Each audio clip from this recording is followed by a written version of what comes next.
Ààrẹ tẹ́lẹ̀ lórílẹ̀‐èdè yìí ọ̀mọ̀wé Goodluck Ebele Jonathan ó mà ti tú àṣírí nípa ìyá ààrẹ tẹ́lẹ̀ lórílẹ̀‐èdè yìí Hajiya Dada Yar'Adua tí Jonathan sì tú àṣírí pé tí kì í bá ṣe ti Hajiya Dada Yar'Adua ó ṣeéṣe káwọn ọmọ Nàìjíríà má mẹ́ni tó ń jẹ́ Goodluck Jonathan lénìí o tó sì ló ṣeéṣe kóun má tiẹ̀ di igbákejì ààrẹ orílẹ̀‐èdè yìí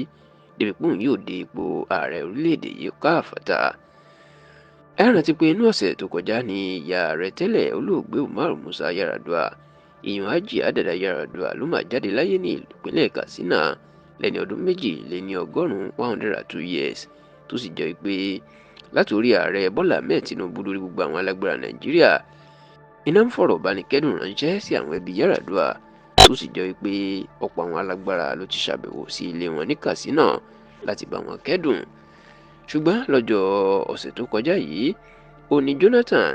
ìyẹn lópin ọ̀sẹ̀ tó kọjá ló má ṣẹ̀ṣẹ̀ ṣàbẹ̀wò sí ìlú Katsina nígbà tó sì ń sọ̀rọ̀ ọmọ bíbí ìpínlẹ̀ Bayelsa náà jẹ́ kó dìímọ̀ pé lẹ́sẹ̀kẹsẹ̀ tí wọ́n ti kéde ikú Hajiya Dada Yar'Adua lòun ò bá ti wá ṣùgbọ́n òun ò sí lórílẹ̀‐èdè nígbà náà ó ní àwọn ti gbéra lọ sí ìlú Kigali ìyẹn tó wà lábẹ́ orílẹ̀‐èdè Kenya tó sì nígbà táwọn wà ní Addis Ababa ìyẹn ìlú Addis Ababa ní Kenya ìní wọ́n fi ọ̀rọ̀ náà tó òun létí ní Ethiopia ìní wọ́n fi ọ̀rọ̀ náà tó òun létí wípé ìyá Yar'Adua tó jẹ́ ọ̀gá àwọn tó ń ṣe igbákejì ẹ̀ kóun tó gba ipò rẹ̀ gẹ́gẹ́ bí ààrẹ lẹ́yìn tó kú lójijì ó ti jáde láyé. Jonathan ni ó bà òun nínú jẹ́ nítorí pé ọkàn òun pòrúurú tó sì ní bóun ṣe dé sí Nàìjíríà ló ń wò pé kóun àtàwọn táwọn jọ ṣèjọba káwọn sáré wá yọjú sí àwọn ẹbí Yar'Adua láti bá wọn kẹ́dùn.